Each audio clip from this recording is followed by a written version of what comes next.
But then is it that it's the waves are creating? Well, it's like vibrations energy? of. Yeah, so is it just kinetic? I think it's kinetic. Welcome to the Cine Skinny. We're talking about what kind of energy sound is. Things are going as well as ever here. I'm going to look it up. Anahi is going to continue looking up what kind of energy sound is. I'm joined by Anahi, Ellie, and Jamie. Yeah, it's a form of mechanical energy. It's a form of mechanical energy. How is everybody? All the better for knowing that answer. Start as you mean to go on, I suppose. So, on this episode of the podcast, now that we've cleared up what kind of energy sound constitutes, we've got 2 films to talk about. New Steven Spielberg, Disclosure Day. Is it any good? We will disclose our feelings on that later. Blue Heron, very, very good film, actually. We'll just say it out. Up top, that's actually good. And we'll talk about that further later. Not to build suspense about how we felt about Disclosure Day. But Blue Heron was an actually good film. Yeah, sometimes there's such a thing as underplaying one's hand, and you just have to come out and be like, this is good. And think about the preceding half of that sentence. We're also going to talk about some other, because Blue Heron's all about kind of like memory in the past, and so we're going to talk about some other films that are kind of like that. We're also going to plug a thing that we're doing at the GFT at the end of the month, which you should all come to, which will be very good fun. And we'll have some other bits, we'll have some fun bits as well. We'll have a lovely time. We'll have a lovely time. But we have had lovely times watching films, because that's what we do. Jamie, what kind of films have you been watching, and have you had a lovely time doing them? Well, I was going to talk about telly. I know that's sometimes controversial. You've wounded him. Jesus. As if you are. could see Peter's expression. My awkward garden path explanation of what we're going to do, and Jamie's like, I'm just going to talk about the telly instead. Fair enough. I've not been watching that many films, but I have been watching the telly. I have been kind of semi-enjoying Tiptoe, the new Russell T Davies thing. I'm only kind of halfway through it. But it's a pretty interesting show. It's about 2 neighbours, Leo, who's a gay guy played by Alan Cumming, and Clive, who's a straight kind of right-wing guy played by David Morrissey. And they've been living next door for years, but for some reason they started to become enemies. And guess what the reason is? It's the culture wars. So like this is it's like a kind of definitely Russell T Davies is trying to get a few things off his chest, you know. So like this is the problem with the show. It's a bit kind of agitprop-y, you know, like he's wanted to say some stuff about like the world today, and he just puts it in the mouth of the characters. So like you'll just realise, oh, somebody's been talking about for 10 minutes about like trans rights. It's like we're going to get to like some like drama here, or somebody's been talking about Brexit for like 5 minutes. This is a weird kind of thing in the show. But once it gets past that, because the first episode has a lot of that, but once it gets past it, it's actually really gripping. Just like good actors, just doing good acting, you know, like and it has this kind of interesting where it tells you where it's going to end up. Like every start of the episode, we see what's happened. So I guess I can break the news that somebody dies. Basically, Leo is like lynched. He's hanging from the kind of like lamppost. Sorry, who's Leo? Leo is played by Alan Cummings, the gay neighbour. Okay, is like been murdered. We assume, and he's hanging from the lamppost outside his house, and then it flashes back 10 days later, and we start to realise how it got to this crazy position from being like quite amicable neighbours. So I'm only halfway through it. I'm really enjoying it. It's like very entertaining. It's like as much as it's like that kind of grim opening, it's like Russell T Davies is great at writing. It's very funny. There's a kind of great kind of like section where like they talk about wanking.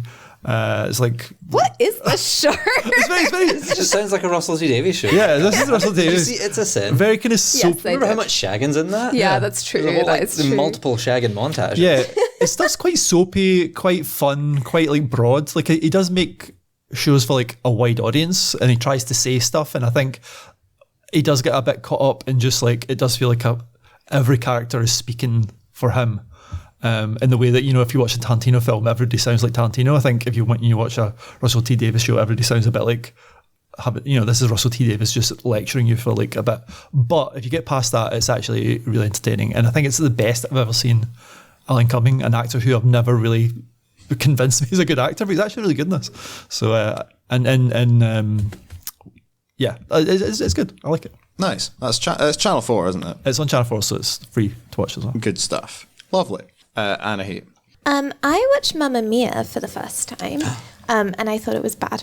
I mean, I don't think it's supposed to be good. People talk about it like it's meant to be really good. I think Which people? Yeah, nutters, I presume. Meryl Streep. yeah. In fact, she doesn't think so. Yeah, let's just say. Colin Firth. Yeah, let's just say it moved me to a bigger house. I've never seen Mamma Mia, but I've seen like clips of them, and they're all like drunk while they made it as well. Like they're all having so much fun on holiday. Yeah. That is like the entire vibe of it. But I thought it would like, I don't know what I expected, because I really like ABBA. I think it's really fun. So I was like, oh, actually, I've been waiting my whole life since 2008 to watch this film, and like now is the right moment. Really expecting that this was like a little treat that I had saved for myself that would finally, unveil its gifts. And it was so stupid, like so weird and clunky and kind of boring. And like the whole thing took place like a stage musical, brackets derogatory, in that people would like walk onto a scene would start, and it was just so obvious that this was meant to be two people walking onto the stage. And like how things on stage, especially in musicals, often take place in that very like in media resi way, where they like walk onto stage and they like say something, and it's like, well, what a week it's been. yeah, like that. As exactly. the piano is softly playing in the background. Yeah, it was wild. It was exactly like that. Everyone's acting was bad. Made me reconsider if Meryl Streep is actually a good actress. The songs were nice, but the songs have always been nice, and they didn't need this musical to make it better. Yeah, so I rewatched that. I watched that for the first time, didn't think it was good. Rewatched Avatar after my big Titanic discovery of the last couple of weeks, thinking that I had misjudged that, and it turns out that is actually quite boring. So yeah, it wasn't like a glowing week for cinema. Are you going to watch ABBA Here We Go Again? Or Mamma Mia Is Here We Go? that the one that's meant to be good? No. Oh. That sounds like but it has Cher in it, so. Yeah. I think as well, like Many things do. I think that Mamma Mia, by all accounts, is just like people like it for the reasons that you have just said you disliked it. It's like watching because when I worked in a cinema for many years, by far the most popular film and the film that had the most repeat custom was Mamma Mia. Really? Because it's music that people like. It's a bunch of famous people that they know and have heard of. And it's really like, it's like watching all your friends from the telly go off into the sunshine and sing a bunch of songs you've heard before. Yeah, maybe. I do view it as kind of like a different generation's Grease. In Grease being like this sort of all these adult actors trying to kind of like recapture their youth. Yeah. And it feels very kind of like, in particular, in that time period in the 2000s, like this is what boomers were all dead into. Yeah. The fact that all three of the dads are wearing the same white button-up and blue jeans. I swear to God. Yeah. Crazy stuff. Yeah, but then Grease felt like it was actually good, but maybe that's just because it was made in the 70s. Well, I think in the 70s they wanted to like dress up like it was Happy Days, and in the 2000s they just wanted to get hammered on a Greek island. Yeah, that's true. Yeah. But Yeah, also, the culture changes. But also, Grease was an actual musical designed for a story, whereas ABBA's just like, Mamma Mia is just like, So it's just like, so how are we going to weird. string Yeah, I do these think songs that together? the context, I think that all of the songs are worse in the context of the film than just if they were like pop songs by ABBA. 100%. And I think Gimme Gimme A Man After Midnight is one of the best songs ever written, ever made, ever sung. And that's the one song in the whole of Mamma Mia that the characters keep like talking over that also made me very angry. So overall, I don't know. Shots fired. Yeah, Shots sorry. fired at Mamma Mia, and to a Sorry. lesser extent at James Cameron. James Cameron catching strays once again. Ellie, what have you been watching? And can I ask you this and also ask you to raise your microphone towards your face slightly? Okay. That's ideal. Better? That's ideal. Great. Crack on. I've been watching not a lot other than the stuff that we're about to talk about. Rewatched Toy Story for the first time since I was very little. My take is it is a good film, but it is also very ugly and mean-spirited. Yes, I agree. The vibes are kind of just off for most of it. And I think like as a little baby, I don't remember like loving Toy Story probably for that reason.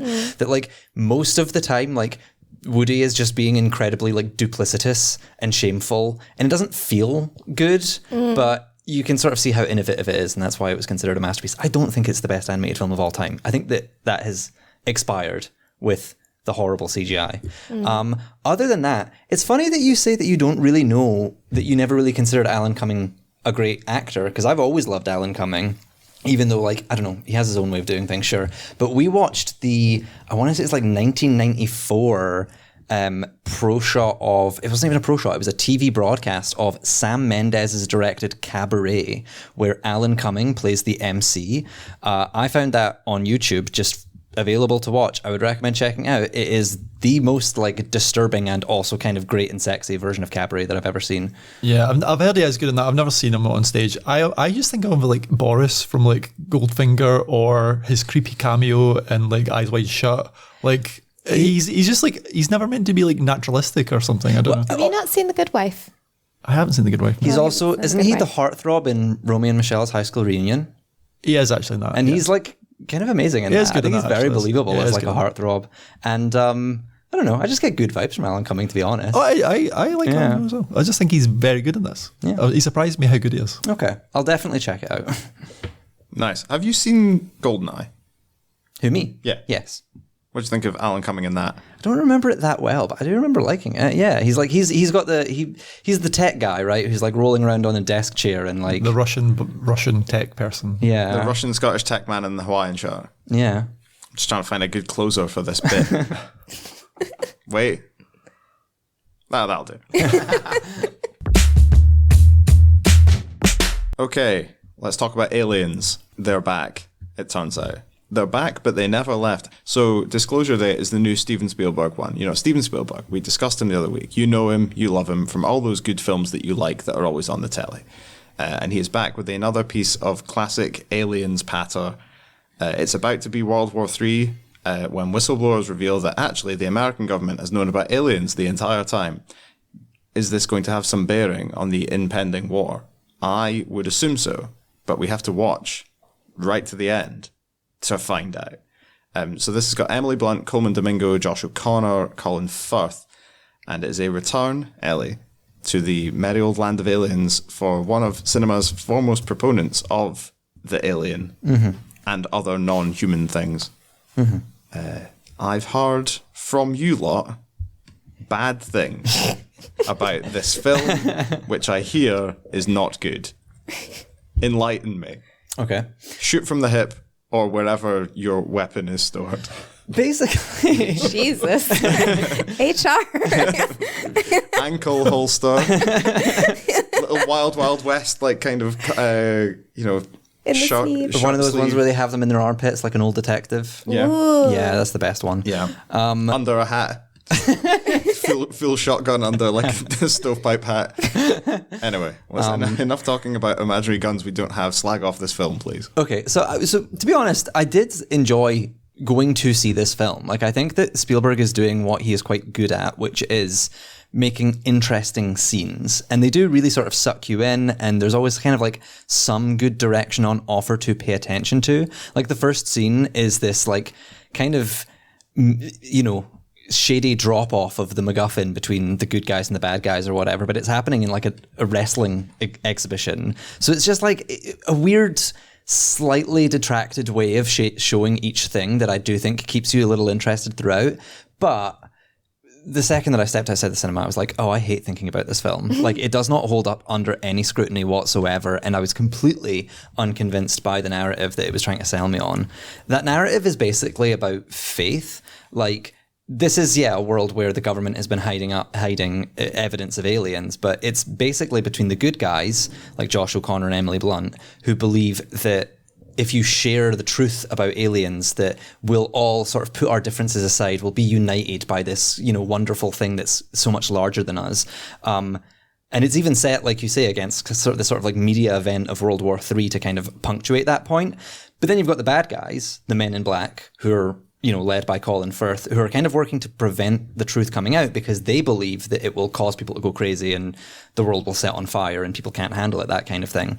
That idea, that kind of philosophy is also promoted by Eve Hewson, who is like Josh O'Connor's little girlfriend, who has like a complicated relationship with God, but she's like, I know people, and people need to believe in God, and if something challenges their faith, then the morals that underpin our society will collapse and we'll all become like, you know, raving animals or whatever. Like a couple scenes later, there's a nun who's just like, chill. That's genuinely, she's like, it's not that deep. Like, and that kind of like leaves it, and now all the good guys are good guys, and it's just a very good, like, good v bad thing again. So it's like, a really, really earnest idea that Spielberg wants to portray of like, you know, you don't need to believe in God, but believe in people, that we deserve this information and that will come together because of it. But to me, that just feels like a story set in a media landscape that is not the one we're in right now. Like, over the past few years, the news has broadcast a global pandemic, and everyone was still massively divided over that. Same about the Epstein files. In fact, social media is right now discussing an ongoing genocide that like broadcast media simply can't discuss. So it's like this idea that if you just put my version of the truth on the news, everyone will chill out, comes across as like really naive. It's a huge amount of suspension of disbelief that the film is asking of you.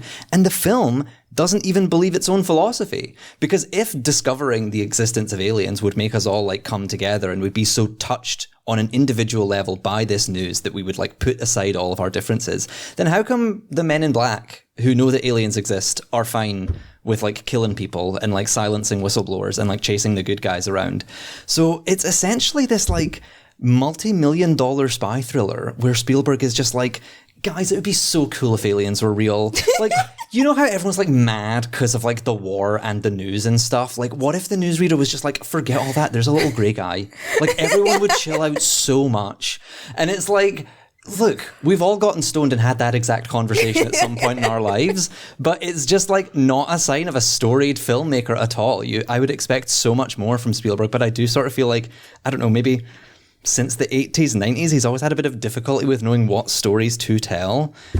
So yeah, I don't know. I think that there are definitely people out there who will enjoy this, but at the same time, if you like comparing directors' works, if you like approaching stories, especially stories about like the world we are living in a slightly critical way, the film does not hold up. It does not work on any level. It does not work on any level. Jamie, any advance on that?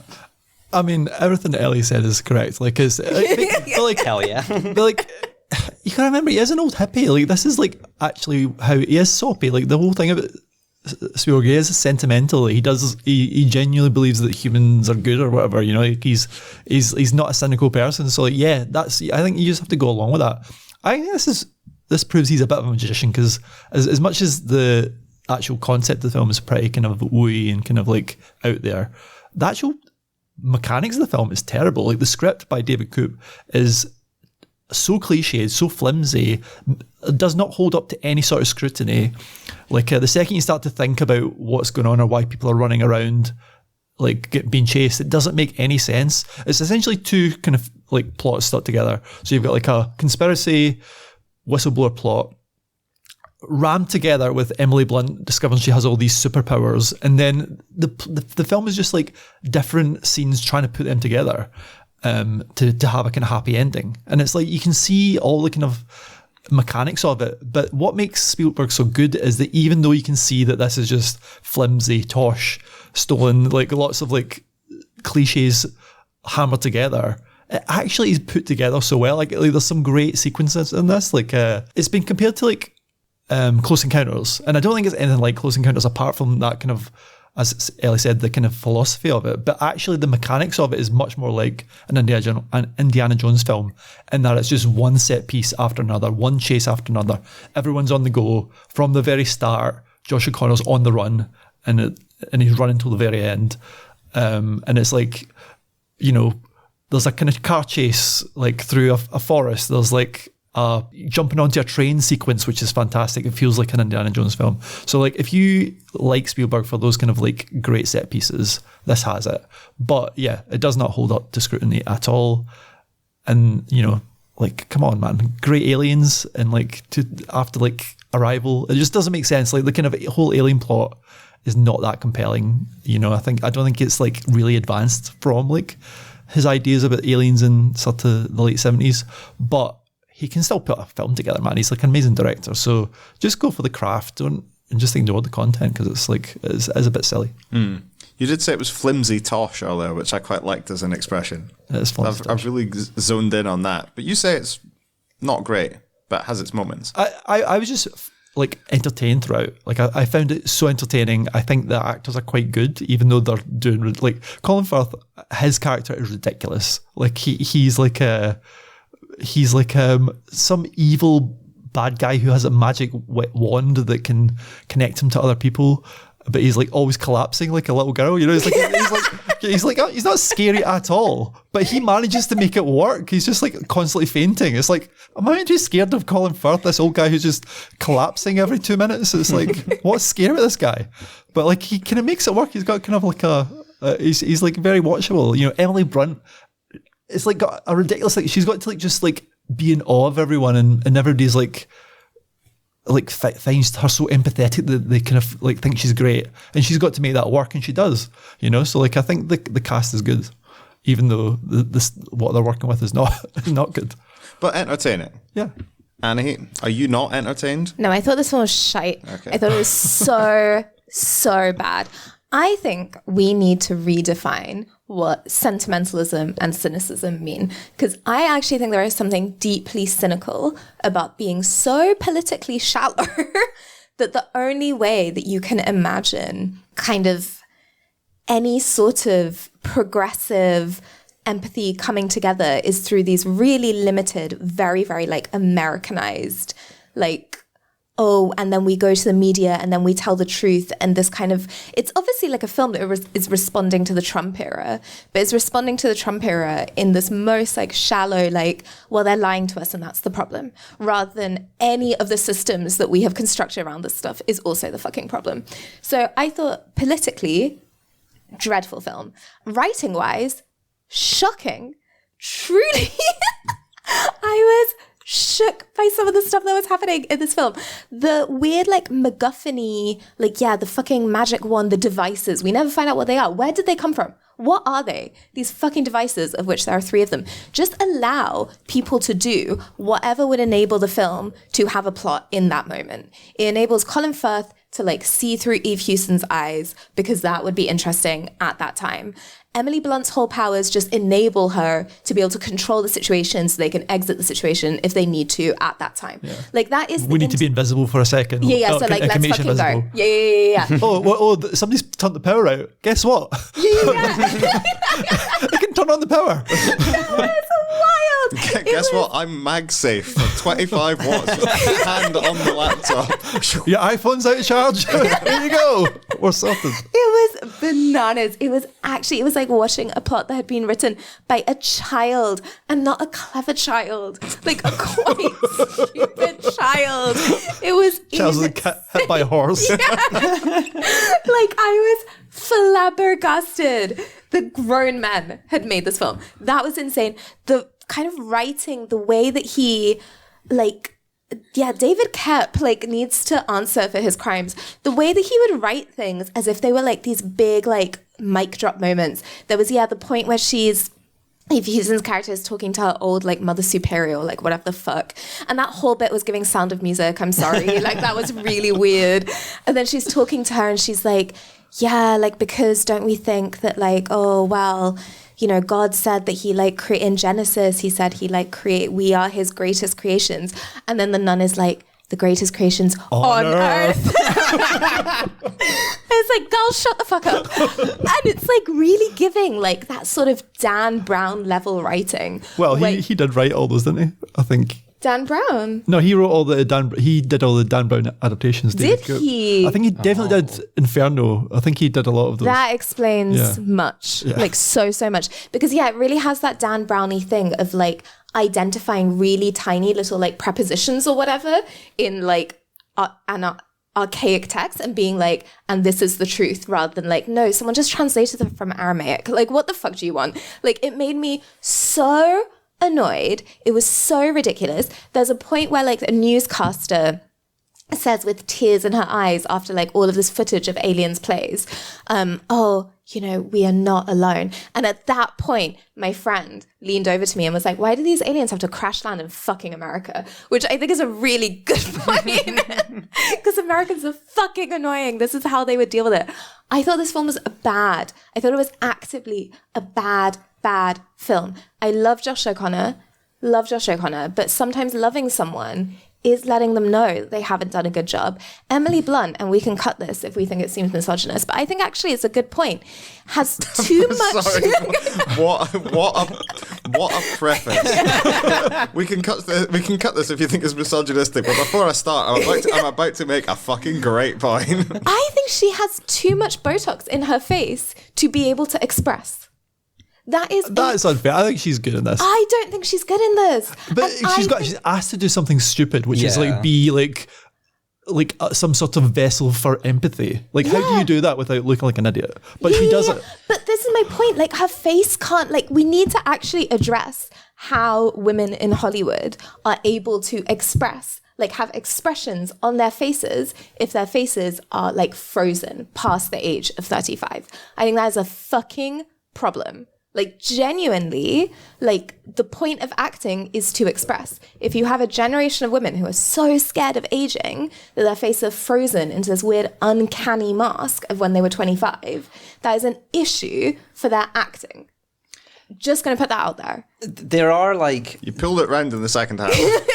It does have, like, it doesn't look great at all. Like, as a film, it falls into all the pitfalls that modern blockbusters are falling into, which is that there's, like, no interesting lighting. No. Everything's kind of, like, the thing is, the lighting is too interesting. I think it's the opposite. It's like every scene has, like, a sort of lens flare going on. No, it's not naturalistic at all. No, it's all been kind of done on sound stages, and then it's filmed in such a way that makes it easier to edit in any permutation that you like. And the fact that the aliens present themselves as, like, normal Earth animals is, I guess, interesting, but all of the CGI animals look like fucking shit. That was like, crazy. And it's like, there's a certain level of grace that you will afford, like, blockbusters now, because, like, CGI, whatever, it's in every film, you got to cope with it. But, like, once the film is so weak and has all these problems, then you're no longer extending that grace anymore. So it's just like the little things that would bug me that I would let slide, I just don't want to let slide anymore. Yeah. There's this sort of, like, camera work trick that they do sometimes where, like, they're rotating the camera around the subject, orbiting it like a fucking planet or something, which is cool and dynamic and interesting when Josh O'Connor is, like, sneaking through fields to get around the Men in Black. But when it's just Coleman Domingo standing in a room on a phone, it makes me want to throw up. Yeah. Also, I think he was arguably quite bad in this film. Going to put that out there as well. Also, I think if this whole film is, like, an allegory for, like, immigration and the accepting of difference, like, it is doing it in such a white man, Heart of Darkness way, where, like, the alien famously does not speak. Who is that from? Is it Spivak who's like the subaltern needs to speak? Why is the subaltern alien not fucking speaking in this fucking film? It made me so cross. Like, if your politics is so, like, shallow that you have to turn everything into this weird, like, fantasy sci-fi analogy, and even then you are, like, not interested in the, like, oppressed subjects of which you are, like, the, like, really violent stuff with I don't know. I found it all really, like, what are you trying to say? It was the height of American liberalism. It pissed me off. Everyone in it was annoying. Yeah, I didn't like it. Well, I think that's pretty clear. I think the repeated slaps on the table really added something to it. So that was Disclosure Day. Although Steven Spielberg films famously are available. Dare I ask, marks out of 5. Ellie, I'll come to you first. I don't know. I'm going to give it 2 stars for technical competency. 2 stars for technical competency. Jamie? I'm going to give it 2.5. I actually was quite entertained throughout this film. And while Annie is completely correct, it is, like, you know, I don't expect, maybe you expect more from an 8-year-old Steven Spielberg. I don't know. He's never really given me much politics in his 50-year career, so I'm not surprised his idea. Please let the aliens be real. It would be so cool. I was quite gripped through this, I've got to say, even though it is stupid. Annie? I give it 1 star. 1 star. Mm-hmm. Bold. And it can thank me for that 1 star. Well, it's still on in the cinemas, so if you like Spielberg, if you feel like it might be entertaining, or it might be entertaining to really dislike this film, then go and see it if you want. Right, from a film that this lot didn't like to, I think, a film that we all did like. and I've actually seen this one, so maybe I'll even chip in. It's Blue Heron, the debut feature by Sophy Romvari. A young family moves to Vancouver Island in, I believe, around the 1990s to start a new chapter of their life, but as the behaviour of the eldest child becomes increasingly erratic and difficult, it becomes increasingly tricky for all of them, including the youngest daughter, Sasha, who we kind of see the film through the eyes of, to try and keep it together and keep things on the straight and narrow. Fun fact, a good friend of mine is from Vancouver Island. Oh, that's a fun fact. It is a fun fact. Do they have anything to do with... They don't have anything to do with the film. That's the fun fact. Have they seen the film? I don't think they have. Okay. It's not come out yet. Okay. What did you think of this film? Do you want more airtime for this? No, the fun fact is done. Okay. That's the fun fact. It does make Vancouver Island look quite nice. Yeah, it does. This film. A very nice cinematography. But Annie, what did you think? I know you really liked this film, and you spoke to Sophy Yeah, Romvari. for the magazine. Yeah. Yeah, I love this film. I think this is my, so far, film of the year. Disclosure Day is, spoiler, my not film of the year. So we've really gone from two opposite poles. Yeah, I think this film is incredible. It's a little tricky to talk about why it's so incredible without really going into spoiler territory. It's been compared quite a lot to After Sun.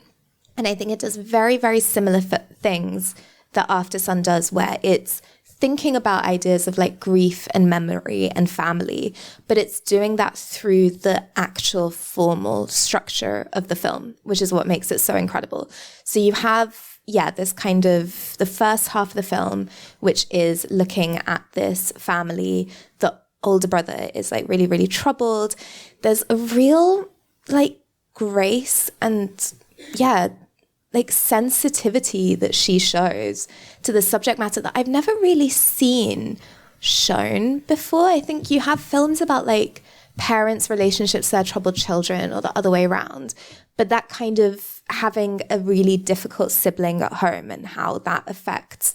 I've not actually really seen a film do that before. We should say this is partly inspired by Sophy Romvari's own family. I think she grew up with three brothers, I think, 3 or 4. I think she's one of 4. And 2 of them died by the time that she was in her 20s. And this is her debut feature, but she's already has short films on the Criterion Channel that were these short documentaries of her looking through her family archive and like rediscovering like these kind of old photographs and things of like one of her brothers, who I think is analogous to Jeremy in this film. And so there are like whole bleed throughs of this that kind of are about her life. But when I was speaking to her, she was like, to me, this is not an autobiographical film. It is a fiction film. And the fact that it is so fictionalized is actually part of me trying to work through these memories, because actually a lot of this is not stuff I remember. It's stuff that I've been told, or even stuff that I've made up. And so what she's really looking at is like, how do you understand like your family and your childhood when memory is actually not really a tool you can use, as like quite an imperfect tool for doing that. So you have all of this stuff like to do with their like childhood, like a Hungarian family. There's like a really strong, I think, like immigrant narrative that runs through this, of like the isolation of being an immigrant and the lack of support that also like feeds into it. And then halfway through, you flash forward to an older Sasha who is, I'll just say, who is trying to somehow make a film about her childhood. And the way that it then does that is really, really stunning and beautiful, and I thought was incredible, but I don't want to spoil that bit. But so it's kind of bifurcated into these 2 halves. It's extraordinary. It's so fucking good. Like really, really, like you say, the cinematography is gorgeous. The acting, like the way that these children are, the naturalism of it. Jeremy, who is the older troubled brother, I think really has one line at the end of the film, but he's such a like palpable presence. It made me feel a lot of things. I cannot imagine what it would be like to have gone through all of that and the resulting thing to be a film that is this like beautiful and considered and not a mental breakdown. Like, I think that's fucking insane. I felt about it the way I felt about Aftersun, where I was like, I need to know what this person does with, like, this is exciting in a way that films are like great a lot of the time. But yeah, I think very rarely do you come across something that you're like, something is happening here. Someone has done something with the form that feels so, extraordinary. I loved it.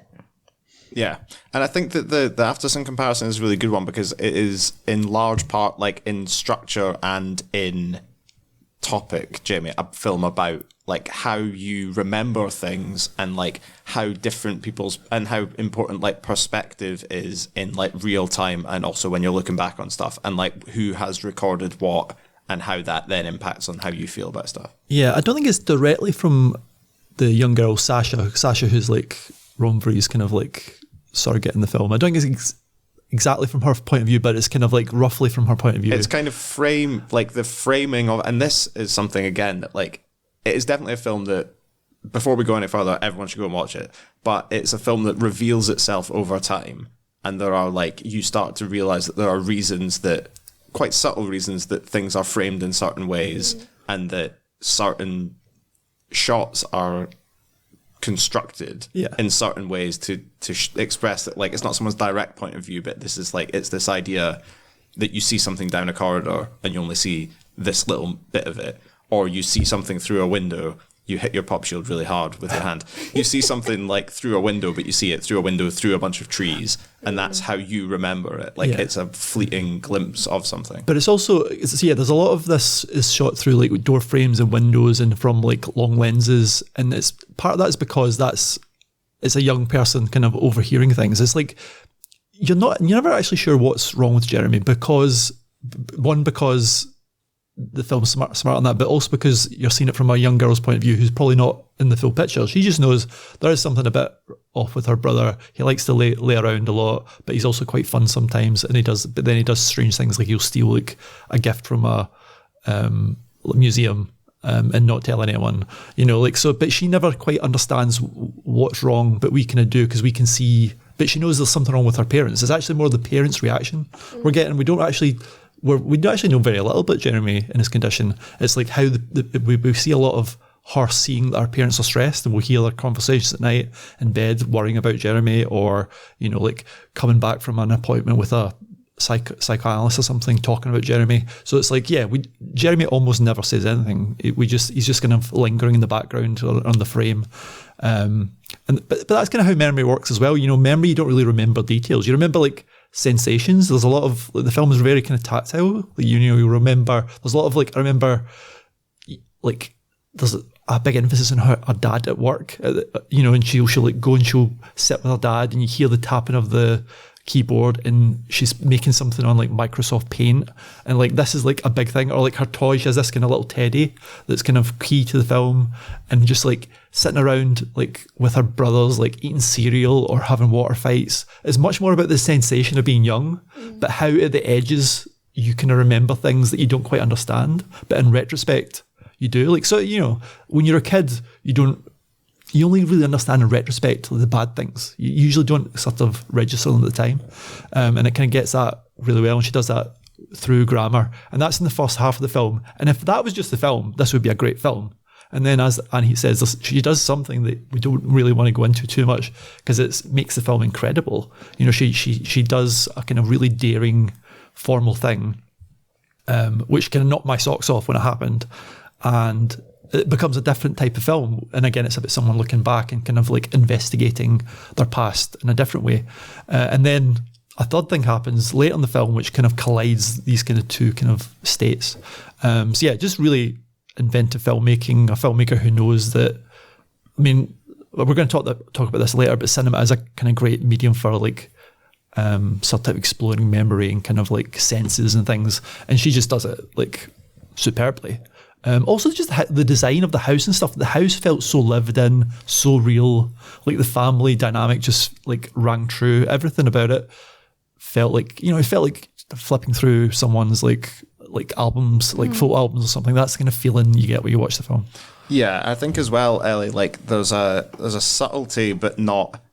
There's a subtlety to the filmmaking and to the acting and the construction of everything that is still really clear what's happening. Sometimes when we watch these kind of like slightly more kind of like experimental, like different from usual non-Spielberg films, people try to be like subtle with it and they actually just don't tell you what's happening. Whereas this like she gets such amazing performances out of the kind of young actors in the first half, and genuinely like unbelievable, as in I believe that's a person, not an actor doing a performances in the second half. It's got this like, there's a real control to what's going on throughout the film.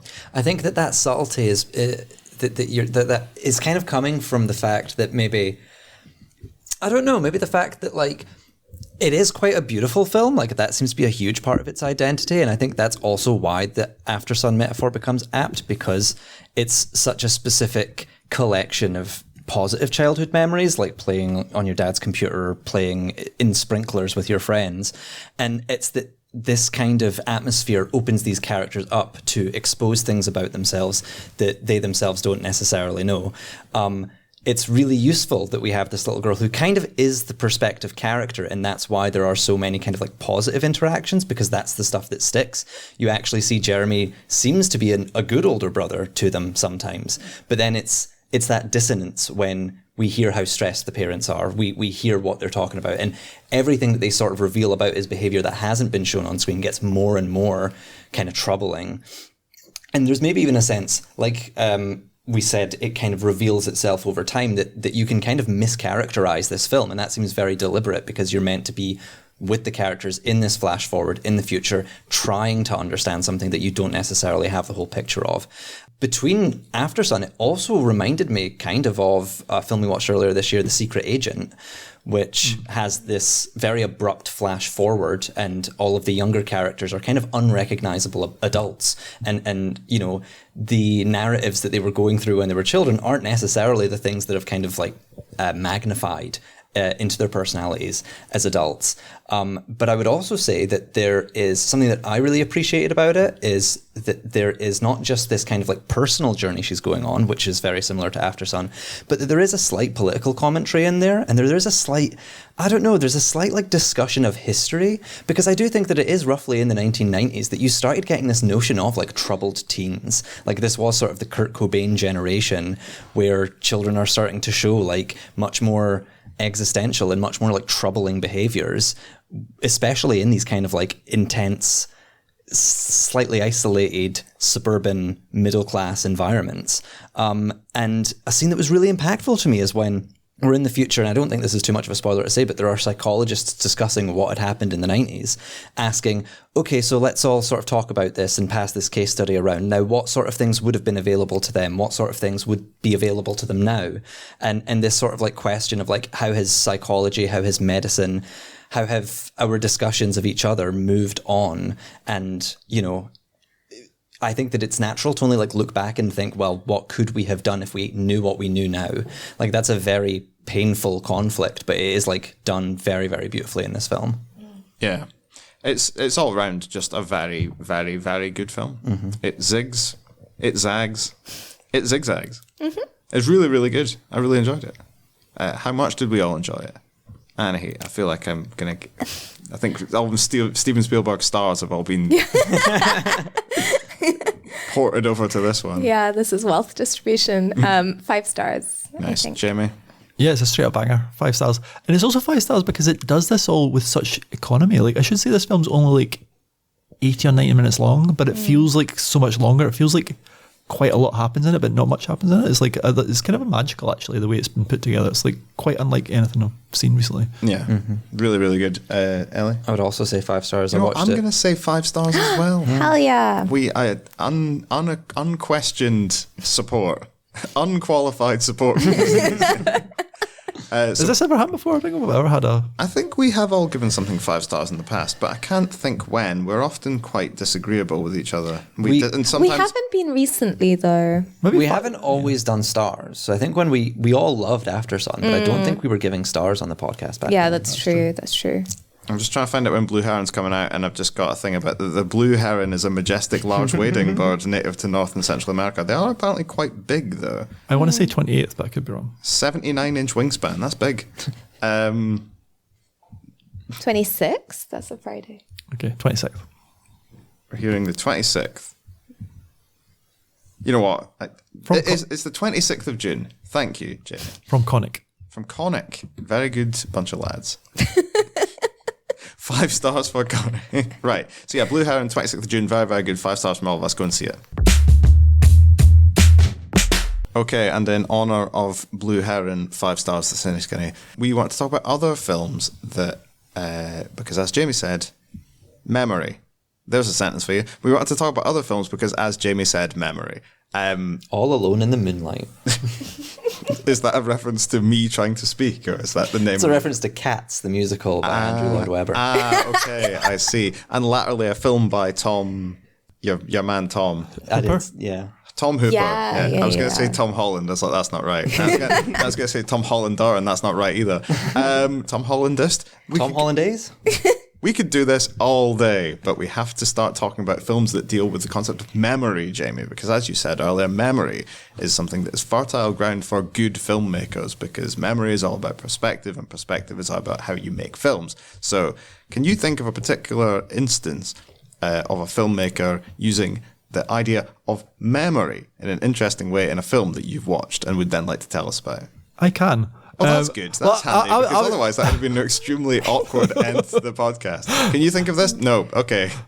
Well, play the music. I was thinking about memory in terms of form, because like I said, lots of filmmakers make memory films. And if you think of like in the old days, it would always be like a kind of wavy kind of like line, you know, like, and that's how you would do a flashback or something like that. And I think cinema and film grammar has moved on, and I think the film we just talked about, Blue Heron, is a great example of it. But there are others, and one would be Mirror, the Tarkovsky film, which is about a poet who's thinking back on his life, and that is just one of the most dreamlike films where basically we just get like a whole kind of like non-linear set of images that the poet at different ages. Sometimes he's a young boy, sometimes he's a middle-aged man, you know, sometimes he's in love with a woman, sometimes the woman is his mother. It's a very kind of like wonderful kind of like just a film that you kind of washes over you, and you kind of like, and it kind of behaves in the way that memories actually behave, the way that memories kind of blend in with dreams, and they're not kind of quite realist.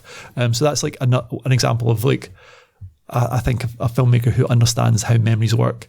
And then you can get other ways. So a film I've talked about a few times on the podcast is Come Back to the Five and Dime, Jimmy Dean. I don't know what context I talked about that. Maybe it was like It was showing at the GFT. Yeah, that's right. Which one at GFT? It's a very underrated Robert Altman film, and it's about 5 women who are reuniting.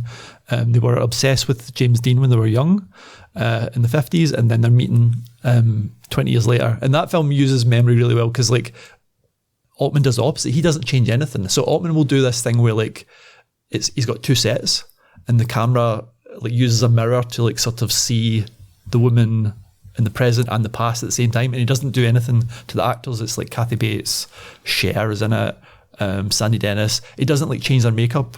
So that's how memory actually works as well. Because when you think back to yourself as young, sometimes you think back to yourself as you are now. I don't know if people do that, but I feel like that kind of captures memory in that way. And then another great film of memory, I don't know if you've seen Only Yesterday, the Ghibli film. It's about a woman who's maybe in her 40s who does this weird thing that you do in Japan, I think, where you just take some time off work and go and work on a farm. But then she's thinking back about her childhood, and that's kind of conveyed by Miyazaki through I think it's actually Miyazaki who I can't remember the animator. But anyway, what they do is they have the memory, but the memories aren't drawn in properly. So her memories are like of a child, of being a child, but like the edges are kind of white, or like faces are blank. And like, and I think again that's how memory works. You can't really remember the whole scene when you think back to your childhood. At least I can. I can only remember bits and pieces. You know, like I can't remember exactly what my childhood living room it was like exactly, but I do remember exactly what the couch felt like, and I remember exactly where the TV was, but I could not tell you what was on the wall because I probably didn't pay attention to that. And it is that kind of like your memories are kind of like these kind of like watercolors where some things are really bright and strong and vibrant, and some things are really kind of faded and sort of like fuzzy, and that film captures it real. So yeah, those are just 3 examples of films which I think like understand how memory works and kind of like have used cinema to kind of explore it in some way. Well, thanks for that, Jamie. And it was, I very unfairly looked it up while you were speaking. It's Isao Takahata, directed only yesterday. But that's memory for you. Sometimes you don't get it right the first time. Anahi, you have a film to talk about. Yes. I'm going down a far more literal and far more low culture road. I love the literal. And I love low culture. Perfect. This will be great for you. Have you seen Overboard? I haven't seen Overboard. Oh, We you very would briefly like discussed it Overboard. earlier in the office. I believe that Goldie Hawn's in it. She is Goldie Hawn, and I keep wanting to say Ken Russell, who is very different. I'm led to believe Kurt Russell. Kurt Russell is in it, which all ties together because their son Wyatt Russell was in Disclosure Day for like half an hour, and who I actually thought was quite charming in it.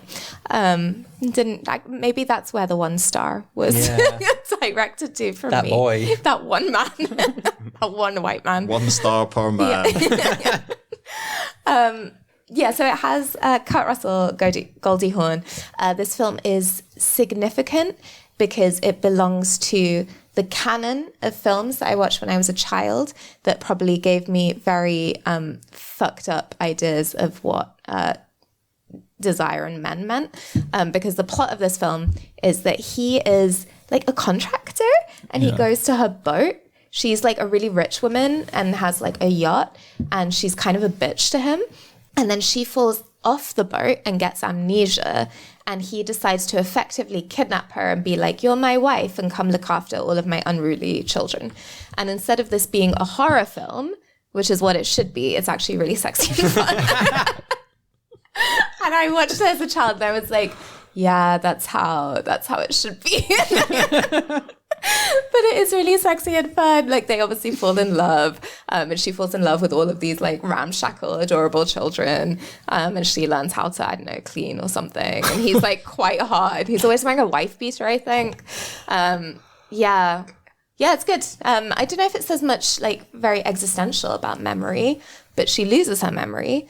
So maybe it's about how sometimes we need to let go of our past selves in order to become married to Kurt Russell. The funniest thing about this film is, like, I just go on, it cracks me up, but like, it's because she loses her memory, but she doesn't lose her snobbishness. Yeah. So like, when she sees the house, she says, I live like this, like, or she sees the clothes she wears, like, what the she knows that this is bad clothing. she cannot believe she used to wear this stuff. I think what if we were to try and get highfalutin about it for a second, I think what films like that show is like how good cinema can work with that kind of like information asymmetry between different people in the film and you as the audience. Yes. Because you know this person's lost their memory. Yes. What is that called? It's called dramatic irony. Is that? If you know something that the character doesn't. Yeah. So like, you know, and they can play with this in so many different ways. Like, you know that they don't know, but they don't know that they don't know. Yes. And Kurt Russell Show me knows from that France. she's... It's dramatic irony is what I'm hearing. Did you not learn about that in school? I'm sure I did. Remember really vividly But I don't GCSE. remember it. Oh, yeah, no. In GCSE English literature, it was something about Arthur Miller, that someone knew something. And Oh, the salesman? that's all Arthur Millers. Yeah, surely, all right? Arthur Millers are just all Arthur Millers and Tennessee Williamses are about people knowing things that other people don't know and other people Exactly. not know. And the great tragedy is we know, but they don't know, and then they kill themselves in the end. Yeah, and that is basically most of them. Yeah. Yeah, or they just leave. Yes. they leave the scene one way or another. Yeah. Anyway, we're now talking about this is not a theatrical podcast, much as I might try with some of my interruptions and interjections to make it more theatrical. Ellie, what have you got for us? I think it's going to be something that nicely ties all of this together. I should hope so. It's really sad and fucked up, but the thing that I thought about was Mysterious Skin by Gregg Araki. I think that's probably the film that has been the most impactful to me about how memory works. Araki has this style that is like very tacky and quite unserious. So for this very unserious film, which is about child abuse, it can become a really, really hard watch. But it has apparently been praised by like psychologists for being a very accurate portrayal of like the effects of abuse long term on people. And it's a really well-made drama. It's basically about Joseph Gordon-Levitt and Brady Corbett, who is now the guy who directed The Brutalist, right? But way back when they were young people, they play two very different young men who, and like how they have grown into these men as a result of a shared traumatic experience. So Gordon Levitt is a young sex worker who is quite like punky and androgynous, and he's quite an empowered character who's like very much celebrating how easy it is for him to exploit pervy old men out of their money. So he's kind of like turned it on its head, and he's very liberated in a way, whereas Brady Corbett is a sort of antisocial, kind of reclusive, geeky boy who's obsessed with science fiction because of an event as a child that he remembers of being abducted by aliens, which of course, like the audience come to understand is not in fact an alien abduction. So it's basically about these two young people who have like major problems and that they are avoidant of in very different ways. And it's kind of this tragic film about how this is something that cannot be reversed, but at the same time that what they can offer each other is like this mutual recognition. Like that is where the kind of like real emotional beauty of the film comes through, is that they can only really help each other understand the truth rather than change it. And sidebar, like I find its use of alien abductions really, really interesting. Way more interesting than Disclosure Day, sorry to bring it up again, which is about like, I don't know how special Emily Blunt is because she was abducted by aliens and now she can control the world or whatever. But it's a really like beautiful story that takes these science fiction elements and grounds them in like a very like a painfully real experience. So it can be very, very hard to watch, especially in scenes that depict abuse through this very hyper-realized style of Araki's. But I also think that there is something kind of radical about it for its time. It came out in like 2004, I think. And I think that throughout the 70s and 80s, like children like himself were being raised with this whole stranger danger idea. And it's still a problem that we socially have a huge difficulty acknowledging, which is that like most forms of abuse come from people you already know, rather than sort of like, you know, dangerous strangers who lurk in dark corners. So it's almost like he is sort of weaponizing this very pulpy, very oversaturated media style that you get in the 90s and the noughties, and kind of throwing it back at people and showing them the things that they fail to recognize. And I don't know, I think that's very interesting how for something that, I don't know, almost seems to enjoy looking fake, he is confronting people with something that he considers a little bit more truthful than the narratives that they might necessarily accept. And I think that in that intersection of like where fantasy and reality overlap is where the fallibility of memory comes up. And I think that's where film plays a role in like understanding things that your memory cannot. So yeah, Mysterious Skin by Gregg Araki, very, very good. And we're also watching another Gregg Araki film very soon. Well, it's now expertly done, Ellie. High five. There we go. Jamie, bring it home. We are watching another Gregg Araki film very soon as part of our triumphant return to the GFT's Queer Cinema Sundays. Yes, we are. We're going to be showing 1997's Nowhere, which is the third film in Gregg Araki's teen apocalypse trilogy.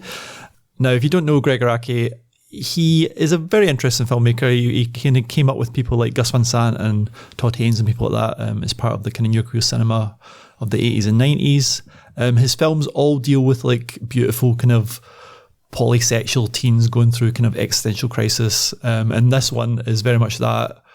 There's that kind of literal apocalypse. There's aliens involved. It's a very kind of kooky film. It takes place over one day, a bunch of people hanging out. It ends in a big party. It has kind of quite deep psychological issues. I think the thing about that always maybe gets you by surprise with Gregg Araki is he makes kind of stoner movies and kind of like teen movies and sex movies, but he's also quite earnest as well. Like he actually really cares about the characters, and I think that's what maybe makes his films different from like a typical teen comedy. He is actually kind of interested in them, and it's something that's always kind of, you know, unlike sort of Gus Van Sant or Todd Haynes, who went on to make kind of more kind of prestige films, he's continued to make films about like teens and sexuality, and kind of he's always interested in like how as young people your kind of sexuality is quite fluid, and in that way he's kind of a bit more kind of ahead of his time than a lot of his peers who were very much binary in the way they thought about sex. So yeah, I guess that's why I like his films. They're kind of wild, but they're also quite earnest. You know, his teens, for better or worse, are kind of trying to just get by and kind of have a bit of fulfillment in life, even though they're like shagging around and having, taking drugs and sort of getting involved in like alien abductions. So it's going to be a great film, and I think we're going to have a really good conversation about it. I think we haven't sort of outlined exactly what we're going to talk about, but I think there is lots to talk about in terms of Araki's treatment of sexuality and how he finds it like a real kind of fluid thing. All his characters that are either, like I say, bisexual or polysexual, or kind of like, kind of very, don't kind of label themselves in any way, which is really interesting. And like I say, quite ahead of its time. Yeah, and like he's like I say, he's even doing it now. Like his new film is about a kind of Gen Z dork played by Cooper Hoffman, who kind of falls for an older lady played by Olivia Wilde. What's that called? I Want Your Sex. It's out in August. So he's a bit of a kind of infant terrible in the way that he continues to like be interested in the same kind of themes that he was interested in when he was a young man in the 90s. And I think the other thing as well, like to further convince you to come to this screening, it's an hour and 23 minutes long, ideal, which means there's plenty of time for us to have a chit chat afterwards, and you'll still be home in plenty of time. And Gregg Araki films are actually quite hard to see sometimes. Like, some of them can be quite difficult to track down. We will have it on da big screen at GFT, and then we'll have a lovely chat about it afterwards. Nowhere is also really funny. Like, I can't wait to see what the audience reaction will be to it. It's nowhere near as traumatizing as Mysterious Skin. Lovely stuff. Also has a great cast, like of the young kind of actors. Everyone's in it, yeah. So yes, it will be a lovely time, and you should all come. But where and when? Sunday, 28th of June at 7:20. I believe there's captions on our conversation. Just reading this on the GFT website. So that's all good. It's 7:20 kickoff. Like I say, film's an hour and a half. We'll have a good wee chat.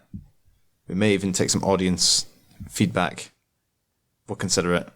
Like questions, or just them saying whether we're good or not? I mean, either or. I mean, the thing is, if this... I don't want the latter. No. Because you got to be confident sometimes. Like, remember, Anahi, this is a good podcast. So yeah, if you want to get tickets for that, I can't think why you wouldn't. Glasgowfilm.org, you can get your tickets. Apparently selling very well. So all come. And we might even be an award winner by then. Oh, it might be an award winner. Yes, we were nominated for the Scottish Podcast Awards. When which do they announce are it? Announced next week. So if you listen to this on Thursday, I believe it's a week today. And yeah, so the next episode, we will be back with something that was recorded at GFT. We may be gloating about our award win or commiserating about our award defeat. But either way, it'll be something to remember. Yes. The theme of this podcast has been memory. Annie, since you want to add something important. Well, I was going to ask, like, how would you feel if we lost but Music Now won? But then I remembered that they're not competing against each other. They're not competing against each other. And that way, in Adam Sandler rubbing hands together, this is how I win. Or lose twice. or lose twice. Well, who's to say what's going to happen? Thank you, Anahi. Thank you. Thank you, Jamie. Just here. Thank you, Ellie. Thank you. And thank you all for listening. If you've enjoyed it, please tell someone. This has been the Cindy Skinny Podcast. We'll see you all at the GFT. Bye. Bye.